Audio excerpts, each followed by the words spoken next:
Assalamualaikum warahmatullahi taala wabarakatuh dan salam sejahtera.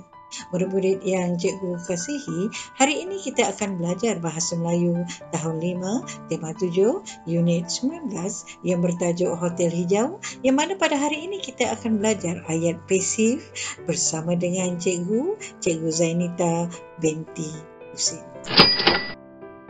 Baiklah murid-murid, objektif pembelajaran pada hari ini diharapkan agar kamu dapat memahami dan membina 3 daripada 4 ayat pasif mengikut konteks. Kriteria kejayaan pula diharapkan yang pertama, dapat memahami ayat pasif mengikut konteks, dan yang kedua diharapkan agar kamu dapat membina ayat pasif mengikut konteks yang diberi. Baiklah murid-murid, apa itu ayat pasif? Kamu semua kena tahu, ayat pasif ialah ayat yang mengandungi kata kerja yang mengutamakan objek asal sebagai subjek baharu. Apa kata? Mari sama-sama kita saksikan contoh ayat pasif. Baiklah, diberi 2 ni, ayat aktif dan ayat pasif. Yang pertama, ayat aktif, Afifi menyayangi alam. Baiklah, subjek bagi ayat aktif ni di mana? Ya, betul, Afifi. Ya, dan seterusnya alam ialah objek, menyayangi ialah kata kerja aktif. Apabila ditukarkan kepada ayat pasif, objek letak di bahagian hadapan. Ya, menjadi subjek baharu. Disayangi pula merupakan kata kerja pasif. Afifi, subjek yang tadinya letak di depan dalam ayat aktif telah letak di belakang. Jadi alam disayangi Afifi. Baiklah, kita saksikan ayat aktif seterusnya. Saya menggoreng ikan itu. Subjeknya ialah saya menggoreng ialah kata kerja aktif, ikan itu ialah objek. Apabila ditukarkan menjadi ayat pasif, ikan itu letak di depan. Objek telah menjadi subjek baharu. Ikan itu saya goreng. Saya tak boleh letak di belakang. Goreng saya dah tak betul. Saya goreng baru betul. Digoreng oleh saya juga tidak betul, sebab oleh tidak boleh berjumpa dengan digoreng oleh saya. Kata ganti dharma diri pertama, tak boleh letak di bahagian berjumpa dengan oleh. Jadi ikan itu saya goreng baru betul. Kita perlulah mendengar nasihat ibu bapa.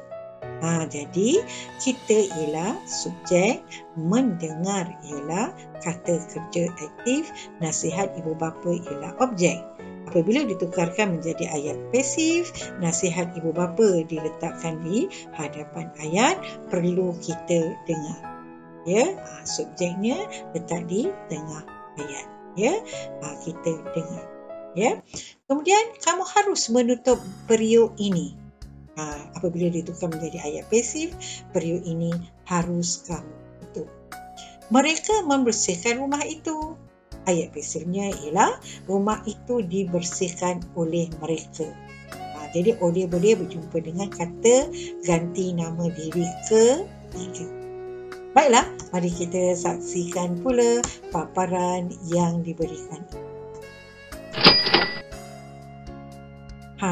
Mari sama-sama kita baca petikan yang dipaparkan ini. Hotel Hijau. Encik Nazri telah mencadangkan Hotel Hijau sebagai penginapan keluarga mereka semasa bercuti. Hotel ini diiktiraf oleh kerajaan sebagai Hotel Hijau. Ini merupakan ayat pasif. Apakah yang dimaksudkan dengan Hotel Hijau?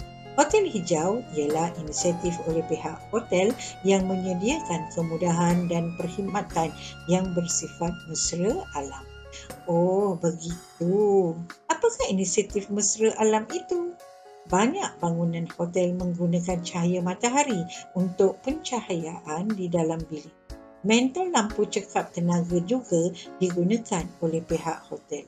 Oleh itu, penggunaan tenaga elektrik dapat dijimatkan.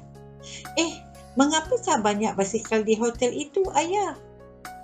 Pihak hotel hijau itu juga menyediakan perkhidmatan sewaan basikal. Tetamu digalakkan berbasikal ke sesuatu destinasi yang berdekatan. Dengan cara ini, pencemaran udara dapat kita kurangkan. Bagaimanakah pula dengan tempat letak kenderaan berwarna hijau itu, Ayah? Oh, itu tempat mengecas kenderaan hibrid. Perkhidmatan itu juga ialah sokongan ke arah usaha mesra alam. Dengan itu, kedatangan pelancong hijau dapat kita tingkatkan. Jadi tugas kita seterusnya nak cari ayat pasif. Ya, ada beberapa ayat pasif yang telah cikgu gariskan, iaitu mentul lampu cekap tenaga juga digunakan oleh pihak hotel, dan seterusnya pencemaran udara dapat kita kurangkan. Kemudian kedatangan pelancong hijau dapat kita tingkatkan. Selain ayat yang berwarna hijau ini jelas telah menunjukkan ini merupakan ayat pasif. Baiklah, seterusnya. Ini pula merupakan tugas kita seterusnya. Telah diberikan ayat aktif dalam buku teks itu, dalam petikan yang cikgu paparkan ini.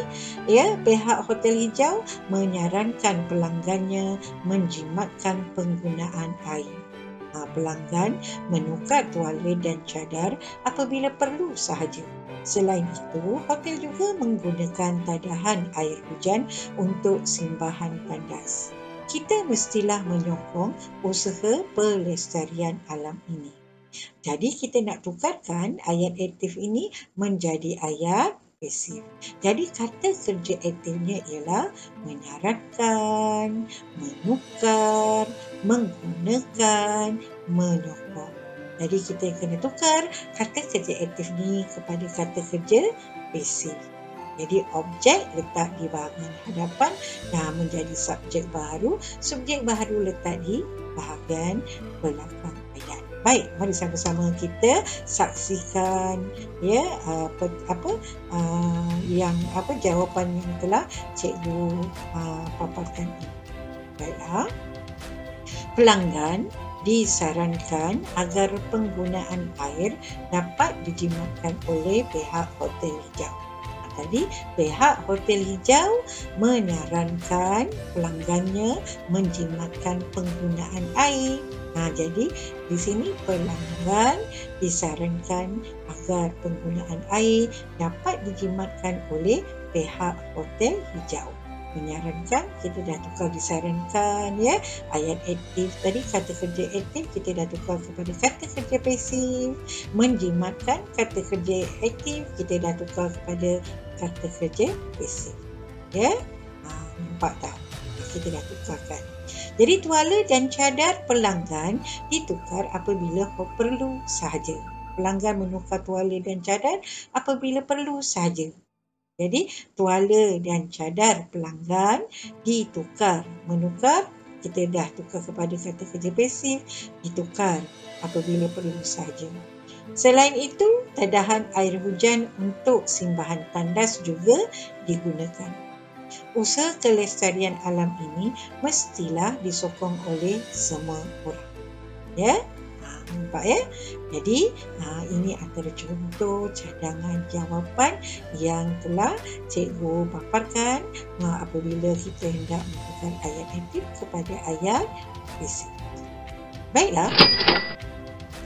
Apa kata, mari sama-sama kita uji minda. Jom, sama-sama kita uji minda. Soalan tak susah, jangan bimbang. Baiklah murid-murid. Jom kita jawab soalan yang diberikan ini. Ya, ayat aktifnya ialah ayah membeli makanan itu di pasar malam. Subjeknya ialah ayah. Kata kerja aktifnya ialah membeli. Makanan ialah objek. Di pasar malam. Jadi nak tukar menjadi ayat pasif macam mana? Siapa boleh buat? Ya, betul. Makanan itu dibeli oleh ayah di pasar malam. Pandai. Baik, seterusnya mereka mendirikan kemah di tepi hutan. Jadi kemah itu macam mana kita nak tukar? Kata kerja aktif kita tukar kepada kata kerja pasif. Ya, kemah itu Ya, didirikan oleh mereka di tepi hutan. Baiklah, seterusnya mari kita saksikan soalan yang ketiga. Saya sudah menyiapkan semua kerja sekolah. Ini merupakan ayat pasif. Kita nak tukarkan menjadi ayat aktif. Macam mana? Mana kata kerja pasif kita nak tukar kepada kata kerja kata kerja aktif kita nak tukar kepada kata kerja pasif. Objek kita letak di bahagian hadapan. Pandai. Semua kerja sekolah sudah saya siapkan. Ataupun semua kerja sekolah saya sudah siapkan pun boleh. Okey, soalan keempat, mereka sedang menganyam tikar mengkuang itu. Jadi kita nak tukar menjadi ayat pasif. Tikar mengkuang itu sedang dianyam oleh mereka. Baiklah, kita saksikan pula soalan kelima. Ayah membelah kayu api itu. Jadi kita nak tukar. Objek letak di bahagian hadapan sebagai subjek baharu. Kata kerja aktif kita tukar menjadi kata kerja pasif.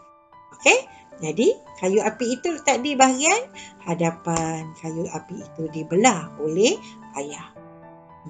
Semua murid akan menyertai lawatan itu. Macam mana? Pandai. Lawatan itu akan disertai oleh semua murid. Pandai. Baiklah, cikgu akan tanya kepada semua murid sebab telah berjaya menukar ayat aktif tadi kepada ayat pasif. Dan ini pula merupakan QR code dan pautan skema jawapan soalan latih tubi ayat aktif dan ayat pasif dalam modul Kuasai Bahasa Melayu tahun 4 hingga 6. Cikgu harap kamu dapat menukarkan ayat aktif kepada ayat pasif dengan lebih baik dan lebih tepat lagi. Sebab cikgu dah sediakan skema jawapan. Jadi mudah untuk kamu menjawab soalan yang cikgu sediakan. Baiklah, sekian, selamat maju jaya. Pohon kelapa tumbuh berjajar di tepi pantai. Barang siapa rajin belajar, tentu dia lekas pandai. Itu sahaja daripada cikgu. Sekian, wabillahi taufiq wal hidayah. Wassalamualaikum warahmatullahi taala wabarakatuh.